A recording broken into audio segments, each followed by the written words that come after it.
Hey everybody. Hello. Welcome to our IMS College Curation Workshop today.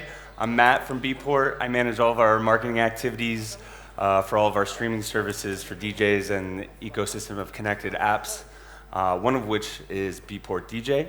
So this is where what we'll be showcasing today with our Beatport Next class of 2022 artist AMÉMÉ.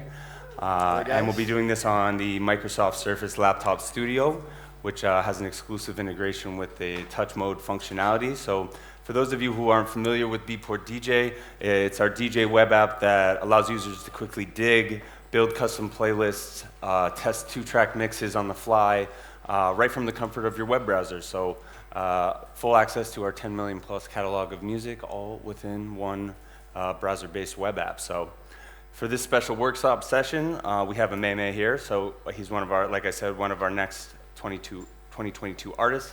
He's going to be peeling back the curtain on the playlist curation process of a touring DJ. So he'll take us through his approach for curating playlists for different cities, environments, rooms, crowds, etc., while showcasing how streamlined and intuitive building these playlists are within Beatport DJ and on the Microsoft Surface Laptop Studio. So enough for me. I'm going to pass things over to AMÉMÉ here, who's going to give him a little intro, and then we'll kick things off. All right, thank you, Matt. Mic check. Hello, everybody. I'm AMÉMÉ, and I'm a DJ and a producer. I was born and raised in Benin, so West Africa. It's a small little country. Nobody knows about it, but maybe you can. I invite you to Google it right after. I currently live in between New York and Berlin, and but I'm mainly on the road a lot. I try to find some time, in the studio as much as I can, but a lot of things that I do are technically on the road. Like I produce on the road, I make playlists on the road. I always try to get as much things done in the plane. So when you came to me with this idea to have this workshop, it was really interesting to me because a lot of time I would have loved to have either a controller or a Pioneer DJ mixer and CDJs, which not so practical. Exactly. And then once I had a chance to actually use this, that definitely gave me a lot of insight into how I could optimize my playlist curation. Workflow, all that stuff. Workflow and other stuff like this. And quick disclaimer, I was actually given this Microsoft Surface Studio laptop by Microsoft, just to be able to kind of get my hands wet and get ready for the workshop. So yeah. So I guess before we dive into the curation aspect of things, could you tell us a bit about how Beatport has historically been important for you during your journey as a DJ, from beginner DJ to touring artist, playing Coachella last weekend, playing here in Ibiza, etc.? Oh yeah, for sure. I remember I was introduced to Beatport by one of my best friends in New York, I said 10 years ago. And before knowing about Beatport, I was buying tracks on iTunes or downloading tracks on on the internet. Yeah. And the challenge back then was like most of the people here, I assume. But the challenge of downloading music from the internet is that there's no consistency on the quality of the tracks. So sometimes you will find yourself playing one track after the other, and then there'll be distortions, or the volume level wouldn't be the same.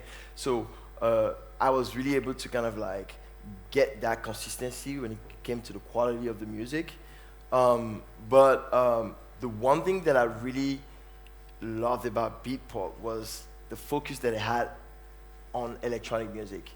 So because iTunes was very broad, you could just find anything else. But it's once I would go to Beatport, I could straight up, go by genre, look at different charts, see what's going on out there, see, what's working on those dance floors all over. Exactly. Yeah. So that's kind of how I got introduced to Beatport. Nice. Yeah. So When you go to Beatport, whether on the web app or on the store, like, what are the first places that you look for music? Are you digging through labels, DJ charts, artist pages, recommended artists? What's your kind of flow for when you get on there? Okay, so funny enough, I'd never look at DJ charts. No? Never. So I actually had a hard time myself, kind of getting myself into the habit of making those charts, because I always try to stay away from what everybody else is doing. Yeah. Like I want to kind of be focused on what how I feel and how I want to put all those things together.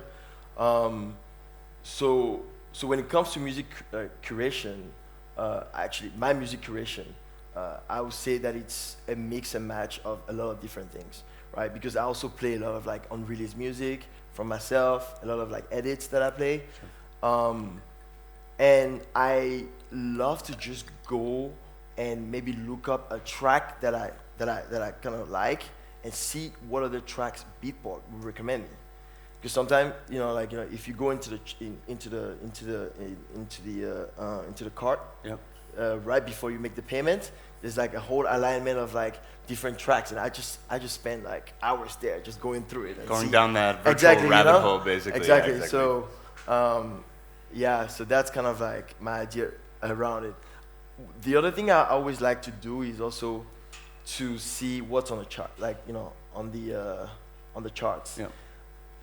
I mean, I do play a lot of Afro house, but I'm always kind of looking into other genres to see what's going on, because you might be surprised. Nowadays, there are a lot of tracks that are labeled as tech house or Afro house, but that could technically work, on many other different, dance floors and stuff, right? Especially nowadays, you hear a lot of percussions into a lot of tracks.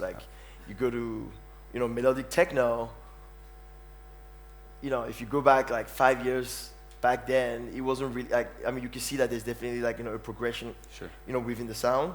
So I don't limit myself to I'm just going to Afro house, and maybe that's why I have that range. Yeah. I get to play I play a lot with Jamie Jones with Paradise, which has a very tech house sound, and people are surprised. They're like, huh, how are you playing with Jimmy Jones? I'm like, go figure it out. There's beauty in making those different sounds match and work and be cohesive. And exactly. I think Beatport DJ actually really makes that accessible and easy to kind of test those different sounds across genres, making sure that it's going to work together before either you purchase or you stream it to your devices. So yeah, that's really interesting. Fantastic. Cool. So let's start talking about your approach for curation for gigs. Okay. So when creating a new playlist, a group of tracks for a particular club or festival space, what have you, so what kind of factors do you take into consideration as far as track choice for the vibe, the style, or kind of what you're expecting from that location that you're going to be playing at? So I actually have a very bad habit of never making playlists by the vibe. Yeah. I love to just make my playlist based on the timeline that I got them. The reason why is because, okay, so I'm DJing, I'll say 2-3 times a week. Okay, and I realized early enough that I needed to keep myself entertained to be able to entertain other people, yeah. To kind of still keep that surprise element. Yeah. So I always like to test myself on the dance floor, but obviously I'm not gonna lie, I have staples playlists that I've done throughout the years that are kind of the pioneers of my sets. That you'll keep coming back to. Exactly, I always keep coming back to them, but it's any new playlist are just usually based on either locations or just the timeline. So if you go on my laptop, you see just June, July, August, or Miami, whatever. And those are probably tracks that I got from Miami or that I downloaded when I was in Miami. Yeah. And then it kind of allows me to have a balance in between controlling the set versus also being spontaneous and being able to flow with the crowd, Yeah, and if you're having fun, the exactly. audience is going to be having fun too, yeah. So it makes total sense. Yeah. So when you are putting together, say, I know you're digging by periods of time, but when you're thinking about for a specific gig, how do you choose the right combinations of tracks? Do you aim for a certain balance between opening tracks versus peak hour tracks, transitional tracks to segue from the last DJ tools? Like, how do you find that balance? Oh yeah, I mean, so I'll give you a good example, right? So I've played a lot in Tulum within the last 2 years, and Tulum for a while like had a very specific sound. Nowadays you go to Tulum, you know you see a little bit of everything. Like everybody's playing there. So the Sorry. There we go. hi. So the crowd in Tulum has been accustomed to like a wider range of music, but for mass sound, there are a couple of like very melodic track, percussive, right? Because you know it's Tulum, you know the whole Mexican culture there. They, you know, they used to the groove. They like the shakers. They like the percussions, vocals for sure. But then I always make sure that like I have a progressive approach to the set, right? So depending on like whoever is playing before me, it's also like whoever is playing before you, right? Like sometimes you have a DJ. He knows you come in and then like he drops like, you know, a banger on you and then you're like, okay guy, I guess I'm gonna have to like roll my sleeves. You gotta know? be flexible and ready to switch Exactly. things up right away. You know? So it depends. It really depends, right? But there's definitely those like couple of those tracks that I know, and it's like, okay, sometimes I do get nervous. It happens, right? And there are a couple of tracks that I like automatically like once I can hear the texture of the track that you know they're playing. So as an example, if they're playing a track that is like super melodic, I always try to go the other way around.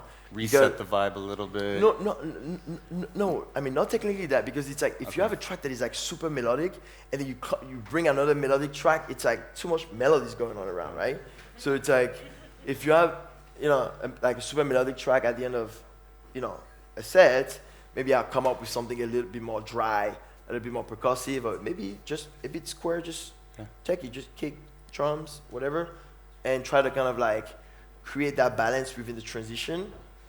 Because I've also been victim of it. I've also heard like a couple of transitions like that. It's like it's just too many things going on at the same time. A lot of clashing. Exactly, Yeah. you know. So we want to keep it light and precise.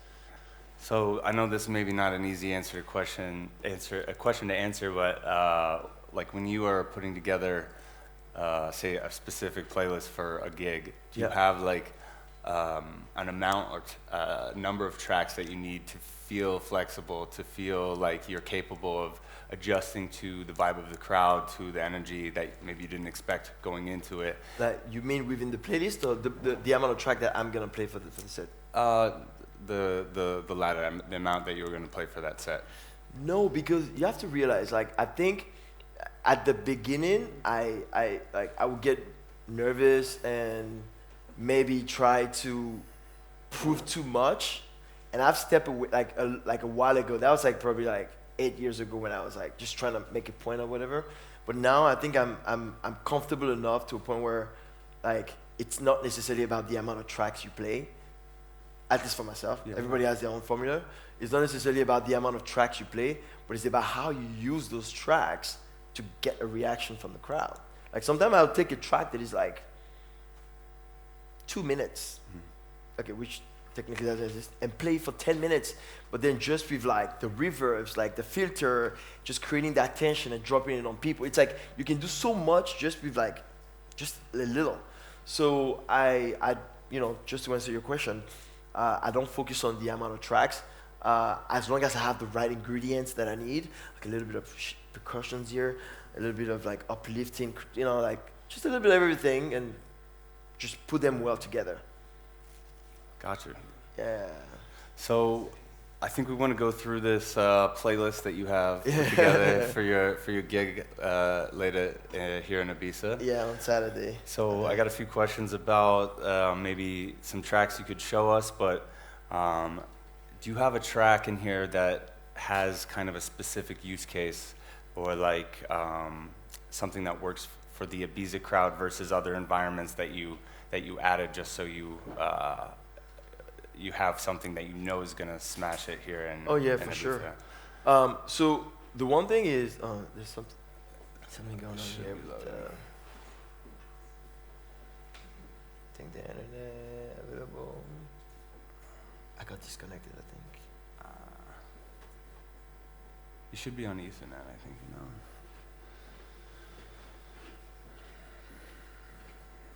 This one, right? Yep. Connect.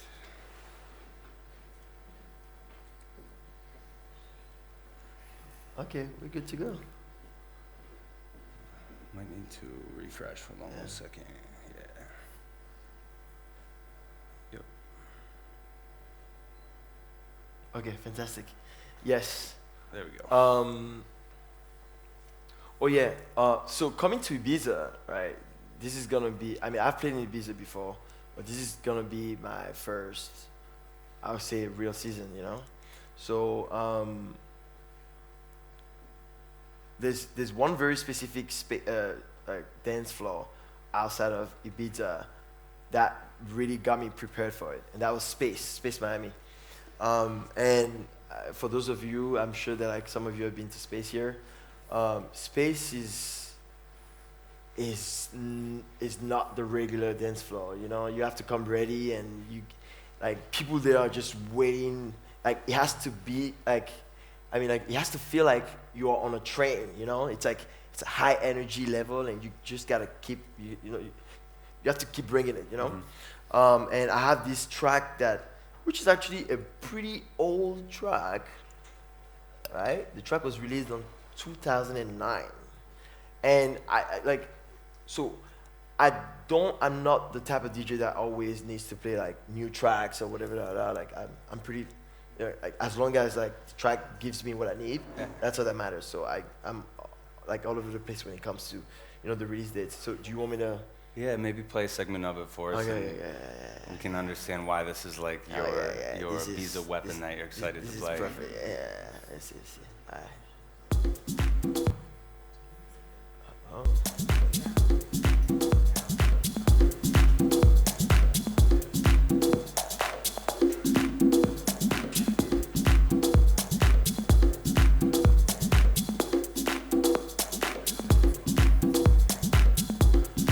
Keep in mind, I'm usually much more flexible with with the mixer. So what would you say like the elements of this track are that make it appropriate, make it that Ibiza track? So obviously, I mean, so the name of the track is called Cowbell, and actually the cowbell is like the main ingredient of the track that actually hits home. Straightforward. So I'm gonna go straight into it.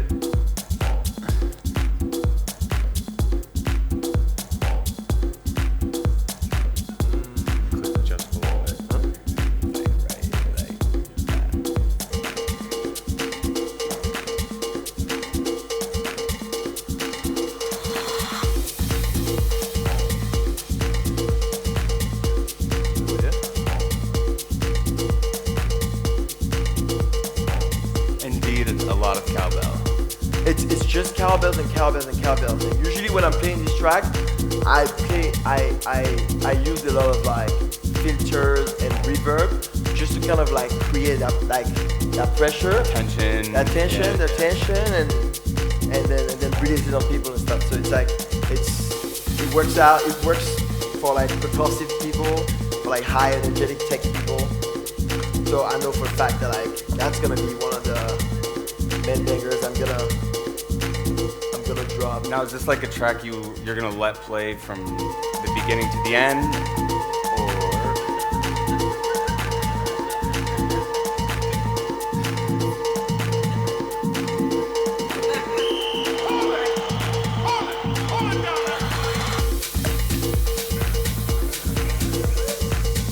That's what I can tell you. No words necessary at all. Okay, so is that cool? Yeah, that's good. Yeah. Okay, it's not a party, guys. All right, it's a formal workshop. Yeah. So sometimes we have tracks that like we said, can serve a specific purpose. Some are DJ tools. Yeah. Tracks that kind of connect one piece to another. Yep. Tracks that are more where you are going to be transitioning from the last DJ, building energy. Do you have any tracks in this playlist where you like this is a track that I'm only going to use in this specific instance, or is everything kind of like more dynamic than that for you? Oh no, I mean, so when, like in regards to my own tracks, Sure. right? Because I try not to be selfish, right? I try to like play my tracks, but also like play as much tracks from like other producers, and give them a shout out and stuff, So I had to kind of like think of a strategy around how I want to play my tracks, just to have that balance, right? And usually I have one of my track, Pachido, has always been like, for a lot of instance, been like a closer, because it's like super melodic. There's a lot of vocals, good vibes, and everybody's happy to go Hands home. in the air, all Exactly. that good So it's stuff, like after the whole beat up of the night, all the cowbells and all the good stuff, then I'm like, okay, guys, I'm gonna give you a nice vibe for you to go back home, so you can something have for sweet them dreams. to really Exactly, remember kind of like, the experience. you know what I mean? Like, come on, it's like, you go to Tulum, you have like 4 hours of AMÉMÉ sound, and at the end you're like, okay, there you go.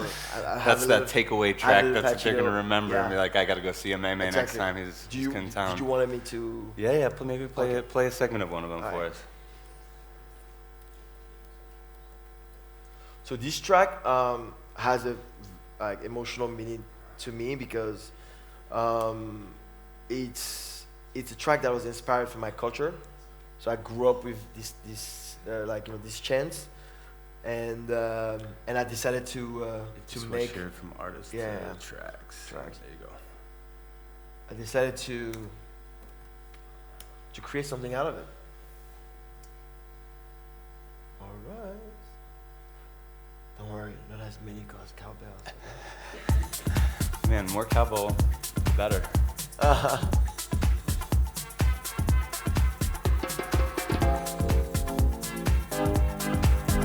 So about how old is this one? Is it new or? It's 2 years. 2 years, okay. And you'd be surprised. Like, it's a track that has like a lot of like radio feel, but at the end of the night, it works. And I actually, so I started working on a remix package for it.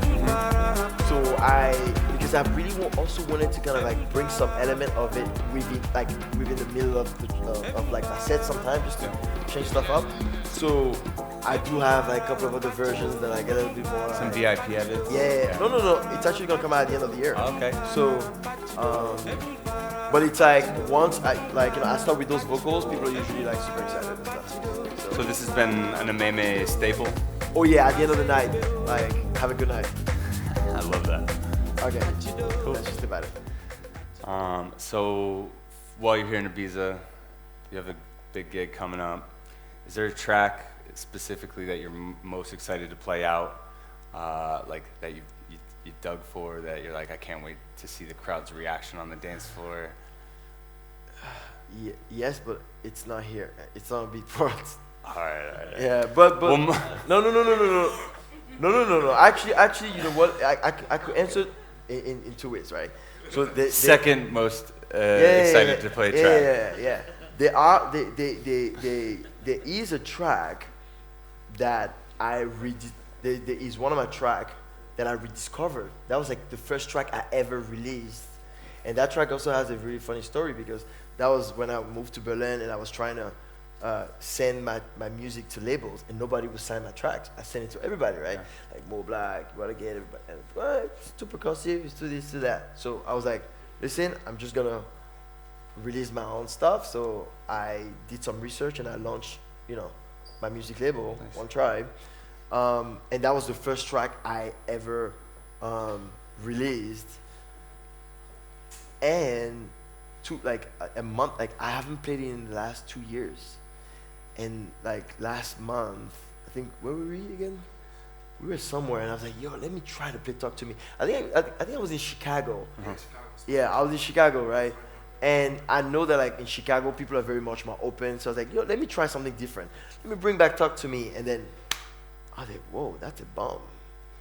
So I brought it back at Coachella again, and people. So I was like, listen, I'm gonna play it back again. It's a proper like banger. Like it's always great to rediscover those old gems. Oh yeah, for sure. Cool. So regarding Beatport DJ, Are there any cool like functions or features about Beatport DJ within the Microsoft Surface Laptop Studio that stand out to you as being, very useful for you as a touring artist? Oh yeah, for sure. Because I mean, currently, I use, I also use Rekordbox a lot for like music curation. But my challenge with that is just the how do you call it? The interface, the UI. Exactly, the interface, right? Because it doesn't allow me to kind of play around with the lows, the mids, and the high. It's just very basic, and it's like I can't really mess around as much as I would love to, especially kind of like find those like very specific point of the tracks that I would love to maybe like sample out and then add some different tracks with it and play around with the stuff. Kind of do a little bit of manipulation. Sure. And I love that like with Beatport I could do that, especially like use my my hardware controller and map like all the specific plugs and like buttons to it, which allows me to have a little bit of like DJ feel when I'm practicing. So I do, and again, I mean, at the beginning, I did mention the fact that like I would have loved to have a mixer with me. So. And even without that, with the touch mode integration that currently unreleased right now, but coming out very soon, without that controller present, you can easily manipulate your EQ bands, your filters, your effects right from the touchscreen functionality. So there's a lot of dynamic ways you can be going about it. Usually I hate the sync buttons, but like I love it here. Yeah, I think in the interest of kind of like facilitating the quickest discovery, hearing what works from the Beatport catalog with your own collection, whatever it might be, it's quick. It's quick. Because obviously like the purpose of it is to kind of like prepare for the set. Yeah. But like when I'm playing, obviously like I want to have like more of a dynamic feel when I'm playing. Sure. But definitely the sync capability does bring that like easiness. Streamlined. Exactly, Yeah. streamlining to Cool. it. So you're part of the Beatport Next class of 2022. Yeah. Can you tell us a bit about the program for those who are unfamiliar here? And have you enjoyed being a Beatport Next artist? Oh yeah, I mean, listen. First of all, thank you to Beatport. Thank you because this has been like a moment of realization for me, because being supported by Beatport, which is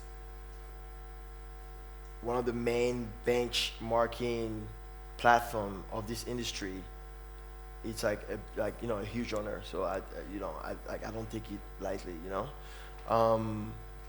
and it's a program that technically selects 8, right? It was 8 DJs, 8 DJs, DJs and producers from all around the world that are kind of like advancing within the career, and gives them the tools that they need to bring their career to the next level. And I mean, from having access to different resources such as loop masters, coaching, and PR, like just honestly, just it does allow the artist to have a lot like more resources to kind of apply to himself, because obviously like there's a lot of artists out there that necessarily don't have like management, that don't have social media support, that are also lacking other resources. So I've definitely been like I've all the tools to kind all of the accelerate tools that to career. Like, exactly. Yeah, exactly. Amazing.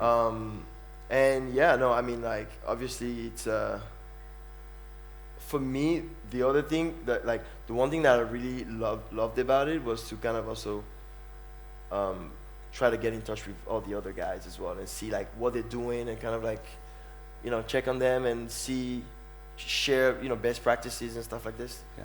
Yeah. being in touch with other people that are kind of like seeing the same situation as you. Yeah, community to Yeah, kind community of building and stuff. share tips and tricks, best Exactly. practices, learnings, all that good stuff. Exactly. So I think we're ready to open up the floor maybe to a short Q&A session. Yasemin's got the microphone over here, so if there's anyone in the audience who has a question for AMÉMÉ or a question for myself about Beatport DJ and the Microsoft Surface Laptop Studio integration, yeah. Hey. Hello. Thanks How are for you? that. That was great. I'm good. How are you? Good, good. Thank you. Good. When it comes to curating playlists for like a back-to-back, Yeah. do you keep it like, do you just go in with what your stuff already is, or do you sort of like try to build a playlist that complements you and the DJ you'll be playing with as well? So in terms of the back-to-backs that I've done, I've had like both experiences, right? I've had back-to-backs with, am I supposed to say the names? Okay. Okay. Okay, I'm not gonna say any name. So I've had back-to-backs with like DJs that play very, very different sounds, and they literally call me like, yo, you come and sit down here and we get everything prepared. I'm like, okay. And I mean, like, you know, it was a more senior DJ, so I came in very respectfully. Okay, what do you want to do? You want to do this? You want to do that? But I was like, listen, can we allow a little bit of flexibility, because that's where like I feel more comfortable. Like I don't like to be too prepared for my sets. But I've also had like amazing sets where we did not even discuss once about music, and I just came in and I'm like, hey, listen, I'm coming in just easy, and then it was just the same, and it was the best sets. Like with Julia Nico at, okay, I'll call that name because it was great. That was Julia Nico at Get Lost in Miami, and I mean, that set was electric, and we did not, and she's a good friend of mine, and we did not discuss once about music. Sometimes that chemistry is just there. And it was just flowing, and it's it's like, I've had like, we serve back to back. Sometimes it gets a bit like competitive. Okay, you want to do this right now? I got you. All right. One up I got each you. other a little bit. But it was kind of more like, okay, like take it wherever you want to go. I'm gonna follow you, and we both like trusted each other, and it was like very smooth. So at some point it felt like just one set. Yeah. Yeah. Thank you. So, any other questions, guys? Don't be shy. Well, if there's no more questions, then we can wrap things up here. AMÉMÉ, right. Thank you so much for joining us. Thank you so much for having me, brother. It's been a pleasure. So we have a handful of different demonstration setups around the room here with a Beatport DJ setup on the Microsoft Surface Laptop Studio with the touch mode integration. So please go play around with it. I'll be floating around. If you have any questions about it, I can show you how you can dig through the whole catalog of music, how you can make playlists, and how the virtual decks kind of all work together. So please go explore, go interact, and come find me if you need me. Thank you. All right, guys. Thanks, everyone. Cheers.